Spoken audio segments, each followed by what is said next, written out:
जय हिंद साथियों, जैसा कि आप सभी को पता है कल ट्राइबल डिपार्टमेंट ने रोस्टर जारी किया। इस रोस्टर को लेकर आप सभी के माइंड में काफी सारे डाउट्स हैं और आपने रोस्टर में देखा होगा कि एसटी के लिए लगभग 55% सीट्स मिली हैं इस रोस्टर के अकॉर्डिंग। लगभग लगभग 10,082 या 10,084 सीट हो रही हैं। 2 सीट का वेरिएशन है, सीट में जोड़ने में काउंटिंग में गड़बड़ी हुई है, इसलिए 10,084 होंगी सीट के अकॉर्डिंग, या फिर टोटल 18,527 देखेंगे उसके अकॉर्डिंग 10,082 होंगी। तो 10,082 लगभग लगभग सीट्स मिल रही, 55% होंगी 18,527 की, समथिंग समथिंग।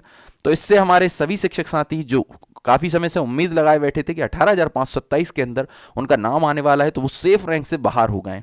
और वो काफ़ी समय से उम्मीद लगाए थे कि उनका फाइनल सिलेक्शन होने वाला है, और उनका फाइनल सिलेक्शन होता अगर रोस्टर सही तरीके से जारी होता। तो इस सेशन में हम देखेंगे सही तरीके से रोस्टर जारी होता तो कितनी कितनी सीट्स मिलती, और अभी जो सीट्स मिली हैं उसमें कितने कितने परसेंटेज आपको सीट मिली है। अब आपको क्या करना है नेक्स्ट स्टेप में ये करना है कि उम्मीद बनाए रखें, संगठित रहें, डिस्ट्रिक्ट वाइज जो आपके ग्रुप हैं उन ग्रुप में और कैंडिडेट्स को जोड़िए। इसके अलावा आपस में संगठित रहिए। इसके अलावा जो डीएड बीएड 2 भाग में आप सभी बटे हुए हैं वो सब एकजुट हो जाए, क्योंकि वैकेंसी नहीं रहेंगी तो डीएड बीएड अलग होने से भी कोई मतलब नहीं है। डीएड बीएड अलग होने से क्या मतलब है जब वैकेंसी इतनी कम है। 10,082 पोस्ट सिर्फ एसटी में आ गई, बची कितनी सी पोस्ट, तो आपके लिए पोस्ट ही नहीं बच रही है। कैटेगरी वाइज आप पोस्ट देखोगे तो कितनी कितनी सीट्स हैं, 2,988 सीट मात्र यूआर में दिख रही हैं, एससी में मात्र 1,956 दिख रही हैं, एसटी में देखोगे 10,082 हैं या 10,084 हैं, ओबीसी में 2,708 हैं, ईडब्ल्यूएस में 793 हैं। अगर आप वैसे देखते यूआर में कितनी सीट्स आती, 5,002 सीट आती यूआर में अगर सही तरीके से रोस्टर जारी होता। एससी में कितनी आती, लगभग 2,964 सीट्स आती, 1-2 सीट ऊपर नीचे हो सकती हैं, वेरिएशन कर सकती है वो 0.5 के रूल्स के अकॉर्डिंग। पर ऐसा थोड़ी ना है कि यहाँ 10,000 आ गई, 10,082 20% पे, यहाँ 27% पर 2,988 आ रही, 3,000 सीट भी नहीं आ रही यहाँ पे।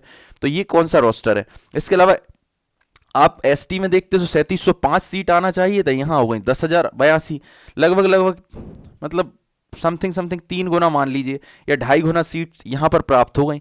ओबीसी को देखोगे तो 5,002 सीट की जगह 2,708 आधी सीट प्राप्त हुई है लगभग लगभग। अगर यहाँ पर ईडब्ल्यूएस में देखोगे तो ईडब्ल्यूएस में 1,853 आनी थी, यहाँ पर 793 सीट्स हुई। तो ये रोस्टर जो आपने डिस्ट्रीब्यूशन किया है, कैटेगरी वाइज डिस्ट्रीब्यूशन किया है, उसमें अगर आप देखेंगे तो 16.1% समथिंग समथिंग आ रही है यूआर की सीट 18,527 के अकॉर्डिंग, जबकि वो होना था 27%, लगभग 11% लॉस है यहाँ पर देखेंगे आप एससी में, तो एससी में लगभग 2,964 सीट आनी थी 16% के अकॉर्डिंग, 1,956 आई, मतलब 10.6% सीट आई, मतलब लगभग लगभग 5%, 4.4 बोले या फिर 5% के लगभग लगभग कम सीट्स आई हैं। अगर आप एसटी में देखोगे तो एसटी में 3,705 सीट आनी थी 20% के अकॉर्डिंग, लेकिन यहाँ आ गई 54.4%, मतलब 34.4% एक्स्ट्रा सीट आ गई, जिससे 10,082 seat total number of seats हो गई। अगर ओबीसी में आप देखोगे तो ओबीसी में 5,002 सीट्स आनी थी, जबकि यहां पर आई 2,708, मतलब 27% के अकॉर्डिंग आनी थी 5,002, 5,000 के आसपास मान लीजिए। थोड़ा परसेंटेज में 1-2 सीट तो ऊपर नीचे चलती हैं, 10-20 चलती हैं, 50 चलती हैं, यहाँ तो हजारों में कम है। 2,708 सीट प्राप्त हुई, 14.6% ही सीट प्राप्त हो रही हैं आपको। ईडब्ल्यूएस में देखोगे तो 1,853 सीट प्राप्त होनी थी, यहाँ 793 आई, मतलब 10% आनी थी, तो यहाँ 4.3% सीट आई। आप समझ सकते हैं 5.6%, 5.7% सीट कम है। तो सभी आप देखेंगे किसी भी कैटेगरी में कहीं भी डिस्ट्रीब्यूशन परसेंटेज वाइज लगाने के बाद बिल्कुल भी फिक्स नहीं। हाँ, हम ये मान सकते हैं, मानकर चलिए 27 थी तो 25 से लेकर 27 के बीच वेरिएशन हो जाता है, 24 से लेकर 27 के बीच 3% ऊपर नीचे हो जाता है। डिस्ट्रिक्ट वाइज जब आप रोस्टर जारी करते हैं वहाँ पर अलग अलग वैकेंसी पर मतलब डिस्ट्रिक्ट वाइज जब सीटों का डिस्ट्रीब्यूशन होता है, रोस्टर लगता है, तब हम वहाँ मान लेते कि भाई यहाँ पर मान लीजिए 25% आ गए, 24% आ गए, 26% आ गए। यहाँ तो सीधा सीधा 11% का अंतर आ रहा है। यहाँ आप देख रहे हो सीधा सीधा लगभग 5% का अंतर है, 4.5% का अंतर है लगभग लगभग। यहाँ पर आप देख रहे हो तो 34% एक्स्ट्रा सीट हैं, 34.4% एक्स्ट्रा, मतलब 34% का डिफरेंस तो बहुत बड़ा डिफरेंस एक हिसाब से देखा जाए। ओबीसी में देखोगे तो ओबीसी में यहाँ पर सीधा सीधा आपका डिफरेंस दिखाई दे रहा है लगभग 13% का, 12.4% का। यहाँ पर आप ईडब्ल्यूएस में देखोगे तो सीधा सीधा आपको दिखाई दे रहा है 5.7% का अंतर। तो ये किस बेसिस पर रोस्टर जारी हुआ है, इसके लिए हमें सभी को संगठित रहना होगा।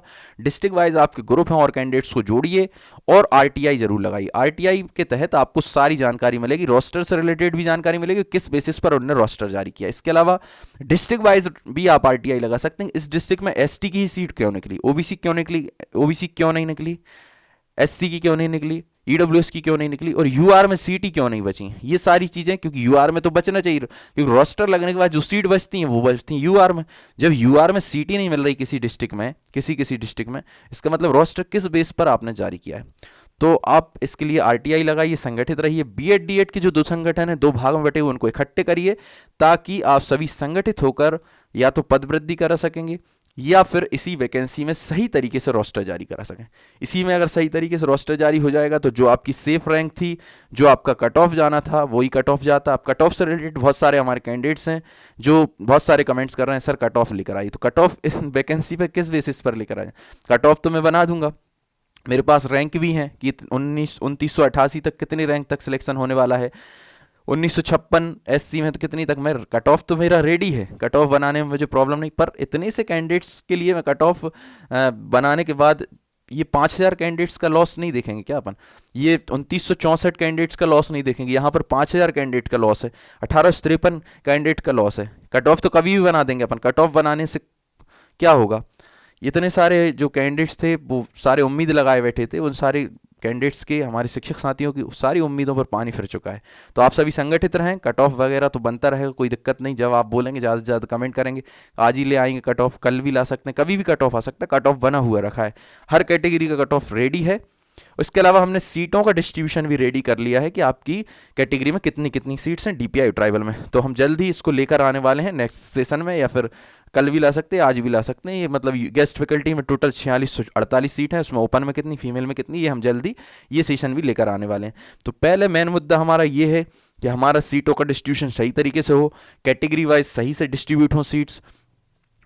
इसके अलावा ओपन फीमेल में थोड़ा बहुत वेरिएशन चलता है 10-20 सीट का, लेकिन यहाँ तो आपने क्या कर दिया, यहाँ सीधा 34% एक्स्ट्रा सीट दे दी एसटी में। अपन को किसी से बुराई नहीं है, एसटी में खूब सीट दीजिए, पर जो डिस्ट्रीब्यूशन यहाँ पर होना चाहिए वो सही से दीजिए। अब आप बोलेंगे बैकलॉग की सीट है, तो भाई बैकलॉग के लिए उच्च माध्यमिक शिक्षक में आपने अलग से शो की हैं कि ये बैकलॉग की इतने इतने पद हैं, आपने अलग से सीट आपने देखा होगा ट्राइबल डिपार्टमेंट के तहत, और डीपीआई में आपने देखा होगा एमपीटीआरसी की साइट पर जब आप जाएंगे, नीचे बैकलॉग का एक अलग ऑप्शन लिखा है यूएमएस करके, उच्च माध्यमिक शिक्षक बैकलॉग वैकेंसी, सब्जेक्ट वाइज दी है, उसमें आपने कैटेगरी वाइज दी है। तो आपको इसमें बैकलॉग शो करना है तो अलग से शो करिए, बैकलॉग अलग से ऐड करिए।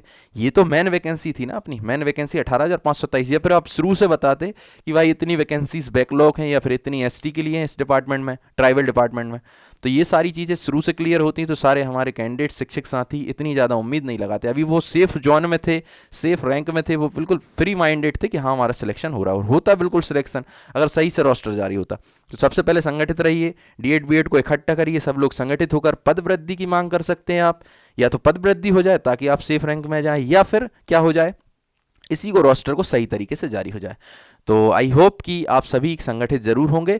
इसके अलावा नेक्स्ट सेशन हम जल्दी लेकर आने वाले हैं, जिसमें हमने guest wise total number of post को, गेस्ट वाइज कितनी कितनी सीट्स प्राप्त हुई हैं इनके अकॉर्डिंग जो अभी रोस्टर आया एसटी और ट्राइबल दोनों, ट्राइबल और डीपीआई दोनों की मिला करके।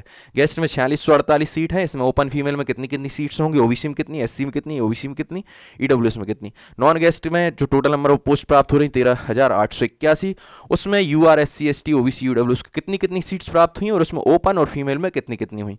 इसके अलावा हमने दिव्यांग का डिस्ट्रीब्यूशन भी किया है, ईएचवीएच एलडी एमडी में कितनी कितनी है, गेस्ट में कितनी है, नॉन गेस्ट में कितनी है। तो गेस्ट का ये डिस्ट्रीब्यूशन है, आपका नॉन गेस्ट का ये। तो ये कंप्लीट सेशन हम जल्दी आज या कल में हम जल्दी लेकर आएंगे, आज ही हो सकता है हम नेक्स्ट सेशन अगर टाइम रहेगा तो अभी लेकर आ जाएंगे। तो ये सेशन देखिए, इसके अलावा नेक्स्ट सेशन जरूर देखिएगा ताकि आपको पता पड़ सके कि आपकी रैंक के अकॉर्डिंग आपकी मतलब कितनी पोस्ट आने वाली हैं, आपकी कैटेगरी में ओपन में कितनी, फीमेल में कितनी। हमारे काफ़ी सारे शिक्षक साथी अभी कमेंट्स कर रहे हैं कि सर टोटल वैकेंसी बताइए दोनों का कंबाइंड करके डीपीआई ट्राइबल, तो इसलिए ये सेशन हमने तैयार किया है। रैंक से रिलेटेड आप सभी के काफ़ी सारे कमेंट्स आ रहे हैं, तो जल्द ही हम हो सकता है कट ऑफ वाला सेशन भी लेकर आएँ। तो पर कट ऑफ का सेशन इसलिए लेने का मन नहीं कर रहा है क्योंकि हमारे बहुत सारे शिक्षक साथी यहाँ से बाहर हो रहे हैं, क्योंकि कट ऑफ हम लेकर आते हैं बिल्कुल सटीक, जिसमें हवाबाजी बिल्कुल होती नहीं है। अगर हम बताएंगे कट ऑफ तो 2988 कैंडिडेट्स बेचारे सेलेक्ट होंगे यूआर में, तो ये 5000 जो कैंडिडेट्स आशा लगाए बैठे थे उनका क्या होगा, लगभग 2100 कैंडिडेट्स, 2000 कैंडिडेट्स तो यहाँ पर चले जाएंगे बेचारे। तो उनकी उम्मीदों को बनाए रखने के लिए अभी हम कट ऑफ से रिलेटेड सेशन लाने का मन नहीं कर रहा है, पर ज़्यादा से ज़्यादा कमेंट्स आएंगे तो फिर मुझे मजबूरी में लाना पड़ेगा। तो आप सभी संगठित रहें, जल्द से जल्द इनका कुछ ना कुछ सॉल्यूशन जरूर होगा। व्हाट्सएप ग्रुप और टेलीग्राम ग्रुप से जुड़े रहिए, जो भी गतिविधियां होंगी हम उसमें ज़रूर बताने का प्रयास करेंगे, और जो भी हमें स्टेप्स करना है, जो भी आगे चल के जो भी नेक्स्ट स्टेप रखना है, हम ज़रूर उस पर कंटिन्यूसली डिस्कस करते रहेंगे और हम आपको अपडेट लाते रहेंगे। तो आई होप कि ये सेशन आप सभी को अच्छा लगा होगा। सेशन अच्छा लगा है तो प्लीज़ चैनल को सब्सक्राइब करें, वीडियो को लाइक करें, वीडियो को ज़्यादा से ज़्यादा शेयर करें। जय हिंद, जय भारत।